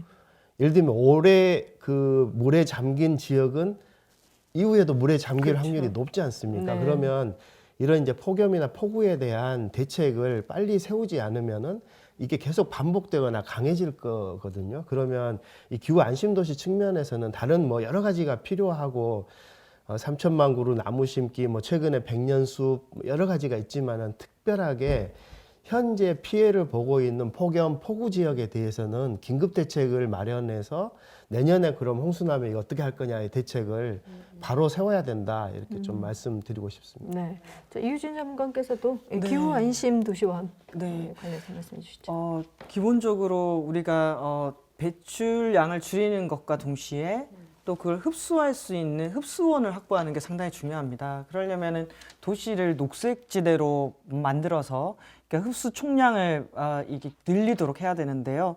그렇게 하려면은 사실은 난개발에 대해서는 이제 과감하게 멈출 수 있어야 되는 거죠. 그리고 우리 또 광주가 특징이 광주라는 이 도시 안에 무등산이 있습니다. 이 무등산이 또 유네스코 세계 지질공원으로 지정되어 있기도 하지 않았습니까? 그래서 이 무등산을 푸르게 지키면서 이어서 광주천이라든지 장녹습지라든지 인근에 이런 그린 인프라가 있고 이것들을 좀 네트워크로 엮어서 이 녹지축이라든지 그린벨트가 좀 끊이지 않고 보존되도록 하는 게 상당히 또 중요합니다. 그래서 도시 안에서도 에너지 전환을 통해서 배출량을 줄이기 위한 노력과 동시에 녹색지대 그리고 이 숲을 보호하고 오히려 보호하는 것을 넘어서도 오히려 확충하면서 흡수원을 늘려놔야지 이게 안전망을 갖출 수가 있습니다. 그래서 그런 방향으로 광주의 생태자원, 동시에 거기에 있는 생물 다양성 이런 것까지 같이 지키는 것이 우리가 기후위기에 있어서는 감축도 중요하지만 적응 분야도 상당히 중요하기 때문에 이런 생태도시로의 전환 이런 것들도 같이 고민하는 것이 바로 기후 안심 도시의 저는 핵심 전략이 될 수 있다라고 생각합니다. 네. 자, 마지막으로 녹색 산업 도시 이제 뭐 기후 환경 일자리 창출이라든지 뭐 시민 참여 이런 부분도 이 안에 이제 들어가 있는 골자 중에 하나인데요. 황철호 연구원께서 좀 더 부연 설명해 주시죠. 네, 녹색 산업도시 관련돼서는 뭐 두 개로 나눠서 좀 말씀을 드릴 건데요. 첫 번째는 이제 그 국가 주도에 있는 산업이라든지 광주시 주도에 있는 산업 중에 기후하고 환경에 관련된 산업을 육성하고 일자리를 만들어내고 그와 동시에 이제 광주시가 뭐 실증의 테스트베드가 돼서 이러한 앞에 있던 에너지 산업 도시든 기후 적응 도시를 갖추어 나가는데 이제 따라지는 도시를 말씀드리고요. 해서 광주시가 지금 청정대기 산업 클러스터를 그린 산단에 조성을 하고 있고 공기 산업도 지금 주력 산업으로 육성을 하려고 하고 있습니다. 그래서 이런 미래의 기후 변화라든지 환경 문제 해결을 위한 산업 체계를 만들어 나가는 게 첫 번째 이 산업 도시의 핵심이고요. 두 번째 산업 도시는 이러한 일반적인 산업이 아니라 지금까지는 뭐 온실가스 진단 컨설턴트라든지 아니면은 자원순환 해설사라든지 이러한 그 시민 대상이라든지 시민 주체로 하고 있었던 활동들 그리고 뭐 자원순환 관련돼서는 뭐 재활용 수거를 뭐 촉진한다거나 아니면은 쓰레기를 수거한다거나 이런 부분들에 관련된 일자리까지 확보해서 이거를 지속 가능한 일자리로 만들자는 뭐 차원이고요. 그래서 이거는 국가의 환경종합계획 기본계획하고도 방향성은 일치해서 가고 있는 부분이 있고 해서 그러니까 공간에서 그 공간 자체에서 어떠한 활동을 함으로 인한 그 자체도 일자리가 되고 그 직업으로 될 수 있는 구조를 만들어내자는 게 녹색 산업 도시의 핵심입니다. 네. 그러니까 말씀하신 것처럼 쓰레기 문제가 굉장히 심각하니까 시민들이 쓰레기 문제를 어떻게 해결해 봅시다 해서 동네마다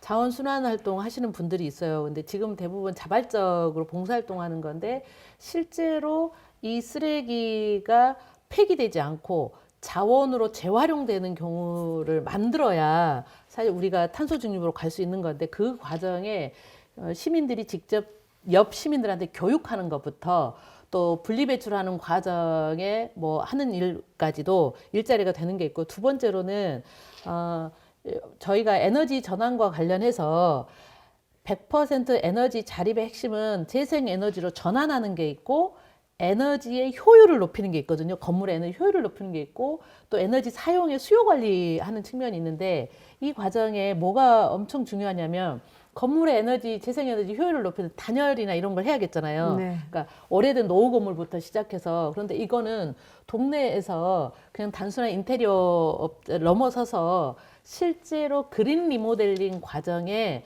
동네의 다양한 목수들, 인테리어, 도배하실 이런 분들이 새로운 기후 환경 일자리로 만들어지는 거죠. 그러니까 그리고 우리가 태양광 발전이나 아까 바이오 에너지 뭐 이런 얘기를 했는데 이 과정에도 태양광 발전 설치를 했어요. 그러면 이 패널을 유지 관리하는 것부터 시작해서 바이오 에너지 뭐 플랜트 에너지 단지를 조성하면 여기에 실제로 음식물이나 폐자원을 모으는 것까지도 그래서 동네에서 이 탄소 중립 사회로 가는 과정의 녹색 산업은 실제로 시민들이 참여하고 시민들이 동네에서 내가 할 수 있는 일로 일자리가 만들어지고 그 일자리가 기후 위기에 대응하는 방식이야. 라고 하는 게 녹색 산업의 제가 봤을 때는 한 축의 핵심일 것 같아요. 국가 전략 빼면. 네. 네, 이런 이제 구체적인 그 핵심 과제들에 대해서 말씀을 듣다 보니까 뭐 이전 계획보다는 훨씬 더 그 목표치가 확실하게 제시가 되고 또 방향성이나 구체성이 나아졌다라는 이런 평가들이 있는데요.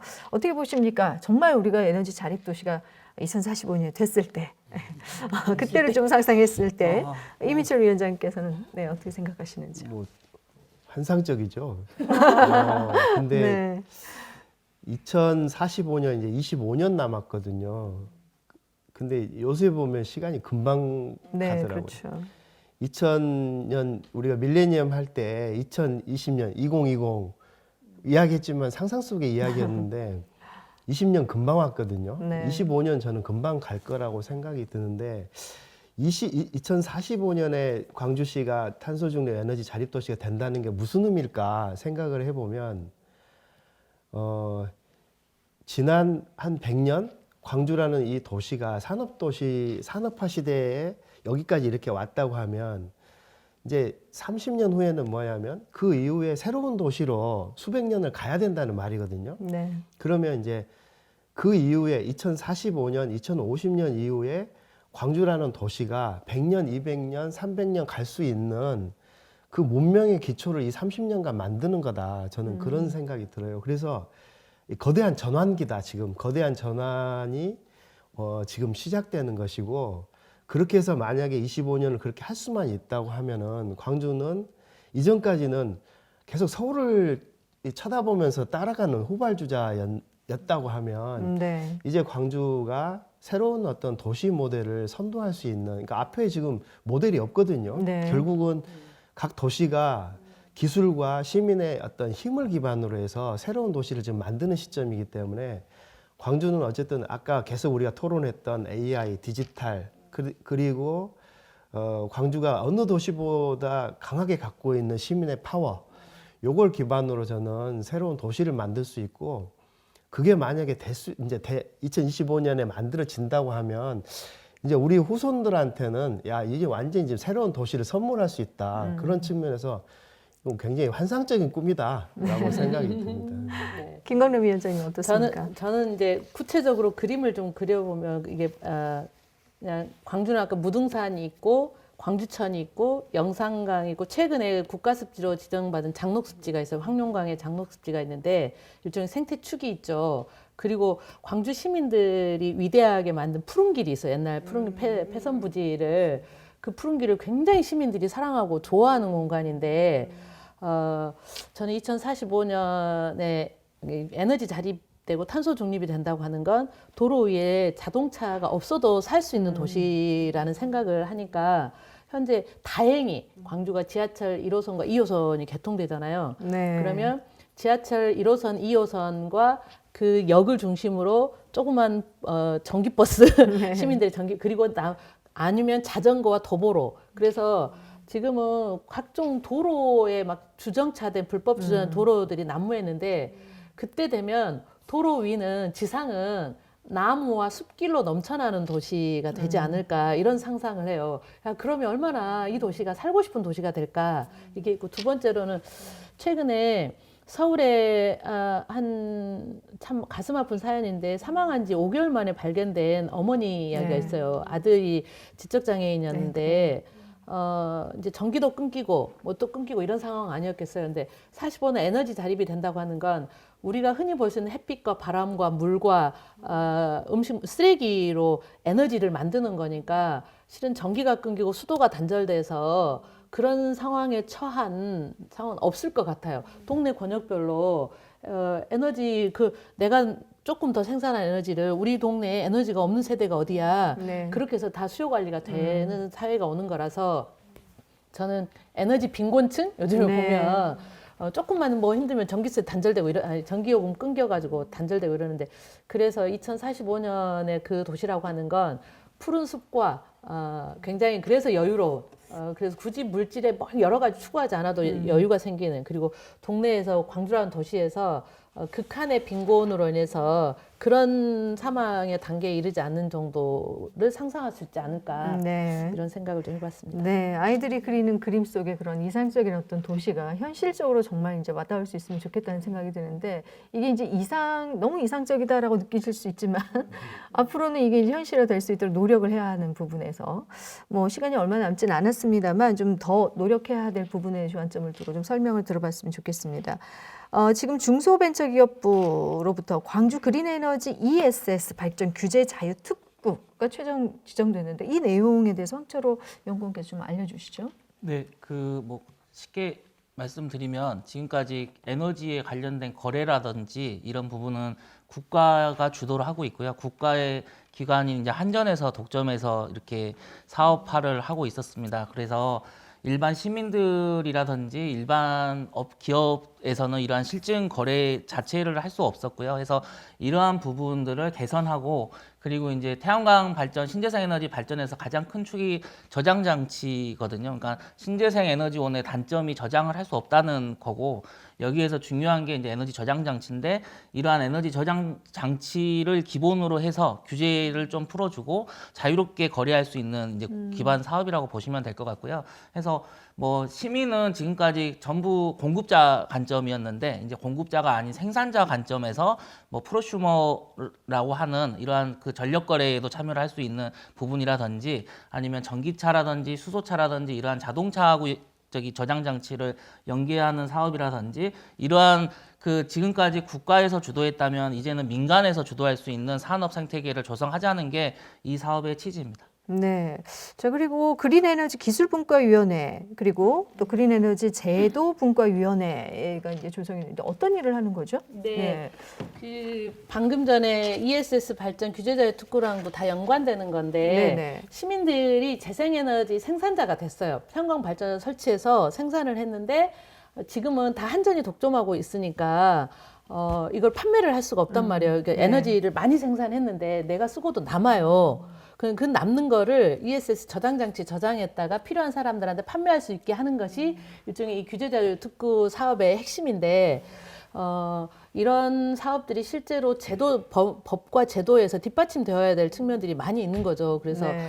기술적으로도 그렇고 이게 기술적으로는 ESS 발전 저장 장치가 이제 사고가 나니까 여기에 대한 우려들을 많이 표명하고 있는데 실제로 그걸 기술적으로 어떻게 보완할 건지 네. 광주가 에너지 자립 도시를 표방한 만큼 재생에너지 기술과 관련해서도 핵심적으로 좀 선도하겠다 이런 취지가 기술분과위원회가 담고 있고 제도분과위원회에서는 말씀드린 것처럼 각종 현재 정부가 이렇게 에너지도 분산형으로 갈 거야. 시민 누구라도 생산자, 소비자에 머무르지 않고 생산자로도 가능할 수 있게 할게요. 라고 했지만 제도는 미흡한 게 많은 거죠. 그래서 그런 제도를 어떻게 개선할 건지 이런 논의를 하고 있는 건데 지금 핵심적으로는 그런데 이제 이런 제도뿐만 아니라 재생에너지로 전환하려면 건물 부분에도 각종 뭐 우리 사회에서 에너지로 전환하면 어떤 영향을 끼쳐 재생에너지 효율을 얼만큼 올려야 할 등등의 기준과 원칙을 정해야겠잖아요. 그래서 네. 에너지 영향평가 제도부터 시작해서 이런 것들에 대해서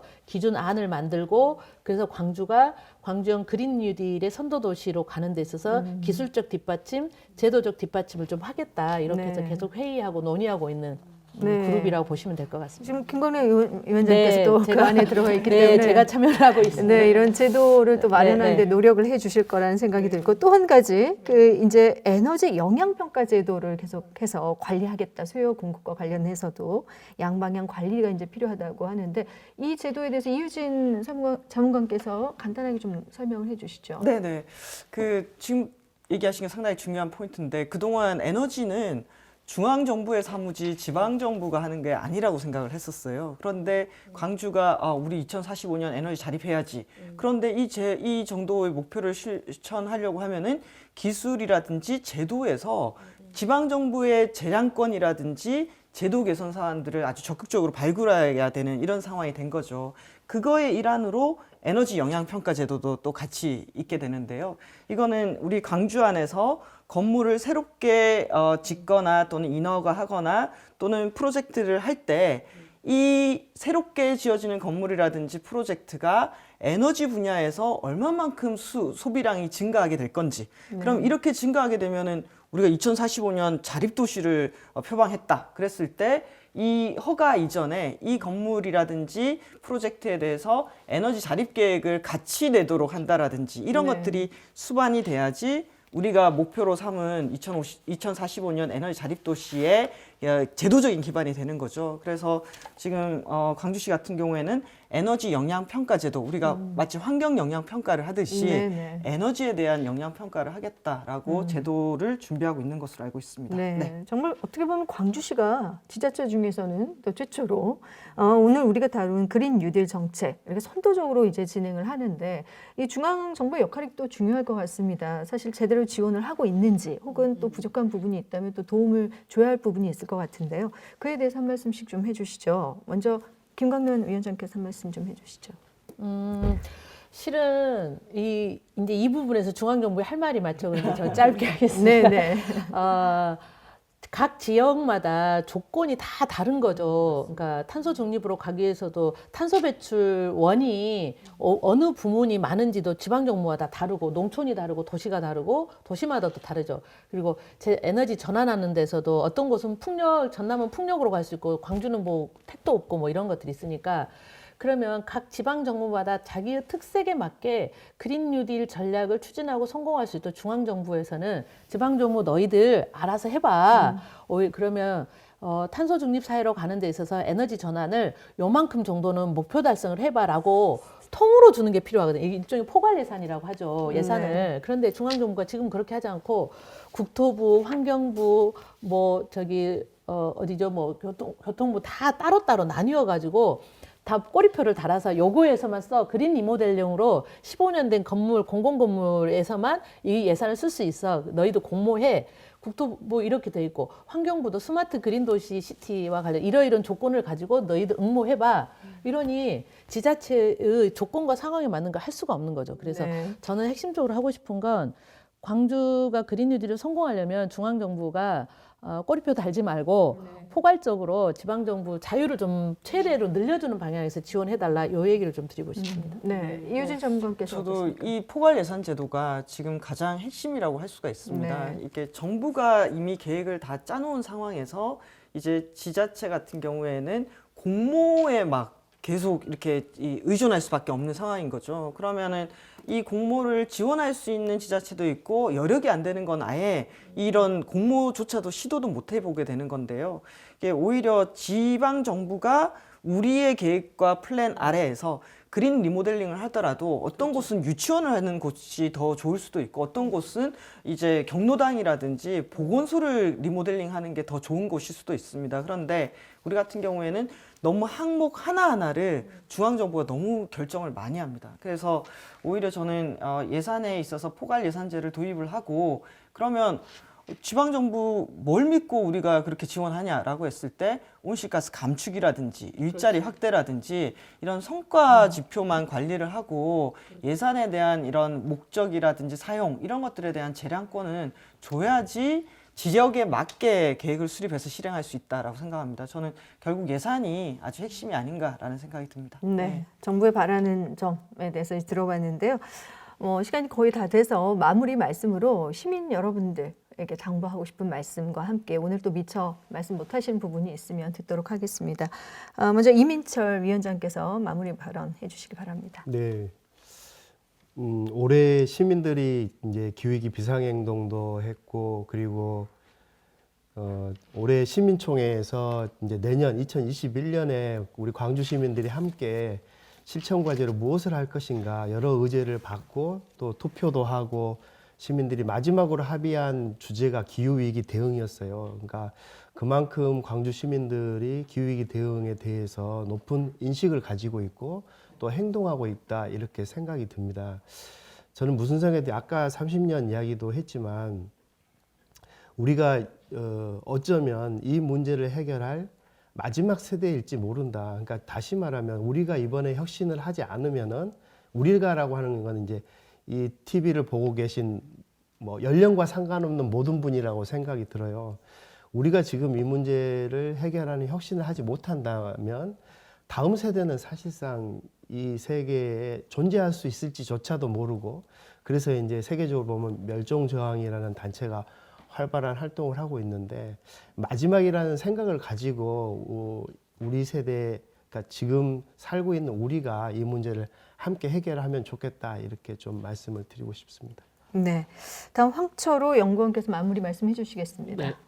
그 아까 김광란 의원님하고 이민철 위원장님이 기대 효과로 2045년에 상대로 되면은 정말 좋겠다라는 생각이 들고요. 근데 탄소 중립 도시를 광주시가 이번에 처음 한 계획이 아니고요. 이미 5, 6년 전에도 똑같은 탄소 중립 도시 계획이 있었고, 에너지 전환 도시, 에너지 자립 도시에 관련된 계획도 무수히 많았었습니다. 그러니까 다시 말씀드리면, 그러니까 지금의 이 정책이 2045년까지 가서 정말로 달성할 수 있는 거로 갈 수 있는 체계가 만들어지는 게 더 중요할 것 같고요. 그래서 시민들의 참여를 뭐 말씀을 드리면, 지난 10년간 시민들이 참여해서 광주시의 온실가스를 더 늘리지 않고 줄어들 수 있는 여건은 이미 만들어졌거든요. 그래서 더 중요한 거는 중간에서 할 수 있는 중간 조직이라든지, 이게 후퇴하지 않고 2045년 목표 달성이 더 이상 뒤로 가지 않는 계획이 될 수 있게 제도적으로 만들어내는 거. 그리고 더 중요한 거는 행정이라든지 아니면은 일부 뭐 시민이라든지 아직도 모르고 있는 그 부분에 대해서 충분한 정보 제공을 할 수 있는 부분들이 가능하다면은 2045년에 탄소 중립 도시가 가능할 수도 있지 않을까 생각합니다. 네. 다음 김광란 위원장께서 마무리 말씀해 주시겠습니다. 작년에 제가 알기로는 청소년들이 기후 소송을 했어요. 근데 기후 소송하면서 청소년 한 명이 했던 말이 되게 남는데, 어른 세대가 계속해서 산업사회, 산업 문명 발전을 이루면서 온실가스를 엄청 많이 배출해 오셨습니다. 그런데 이대로 온실가스 배출량을 계속 늘려가면 2050년도 이대로 늘려가면 2050년도 돼서 지구의 생물에 멸종하는 생물이 뭐 3분의 2가 되고 인류도 3분의 1 이상이 살아남지 못하게 됩니다. 근데 제 나이가 이제 17살인데 2050년에 나이 50도 안 되는데 살아남지 못하는 3분의 1에 제가 속하면 저는 2050년에 제가 없는 존재가 될 건데 이대로 그냥 어른들 방치할 거냐, 이 말이 정말 그 뒤통수를 때렸죠, 이제 저로서는. 그래서 제 아이들도 21살, 18살인데 이 아이들의 미래를 지금 빼앗으면 안 된다, 최소한.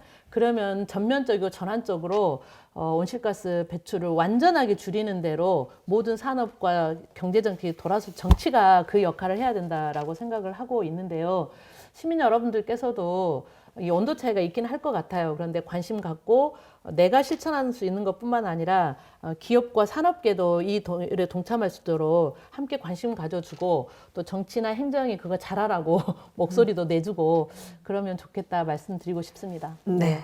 마지막으로 이유진 자문관께서 마무리 말씀해 주시겠습니다. 네, 저는 광주시의 그린 뉴딜 총괄 자문관으로 지금 활동하면서 광주시장님, 그리고 광주 시민들, 그리고 시의회 이렇게 상당히 똘똘 뭉쳐서 이건 정말 이번에는 정말 좀 해야 되겠구나, 우리에게 시간이 없구나, 절박하구나 라고 협력하는 모습이 상당히 저는 좀 인상 깊다라는 생각이 듭니다. 그래서 이번에는 우리가 이전처럼 그냥 지나가면 안 됩니다. 이걸 꼭 만들어내야 되는 거죠. 그만큼 절박한 일이다라는 생각이 들고, 그래서 2021년도에는 우리 광주의 150만 시민 모두가 아주 간절하게 우리 2045년 기후위기 시대의 생존을 위해서라도 꼭 우리 에너지 자립, 탄소 중립 이루어야 된다라는 그런 간절함을 모으는 그런 해가 저는 좀 됐으면 좋겠습니다. 보면 장마를 막 경험하면서 왜 이러지? 이게 우리가 사용하는 에너지와 연결돼 있구나. 그럼 에너지 어떻게 하지? 나라도 스스로 태양광이라든지 재생 가능 에너지로 한번 만들어 봐야 되겠구나. 나라도 행동해야 되겠구나 라고 하는 이런 마음들이 저는 차곡차곡 모이면은 2045년 불가능할 것 같은데가 아니라 가능하게 만들 수 있지 않을까라는 생각이 듭니다. 저는 2021년도는 이 우리 모두의 이 마음이 모이고 행동이 모여서 시작하는 한 해가 됐으면 좋겠습니다. 2045년 탄소 중립 그리고 에너지 자립을 위해 시작하는 한 해. 네. 네. 네, 미래는 꿈꾸는 자의 것이라고 했습니다. 지금 꿈을 꾸지 않으면 미래는 그저 허상에 불과할 뿐입니다. 코페르니쿠스가 지구가 돈다고 주장했던 그 시대의 전환을 통해 인류의 문명이 비약적으로 발전했듯 이제 우리는 또 한 번의 전환을 통해 또 다른 발전을 도모해야 할 때입니다. 비단 우리 세대의 광주뿐만 아니라 미래 세대의 대한민국이 바로 지금 이 순간에 달려 있습니다. 시청자 여러분 모두의 꿈이 대전환에 이바지할 수 있길 바라면서 오늘 이 시간 마무리 짓겠습니다. 함께해 주신 여러분 고맙습니다.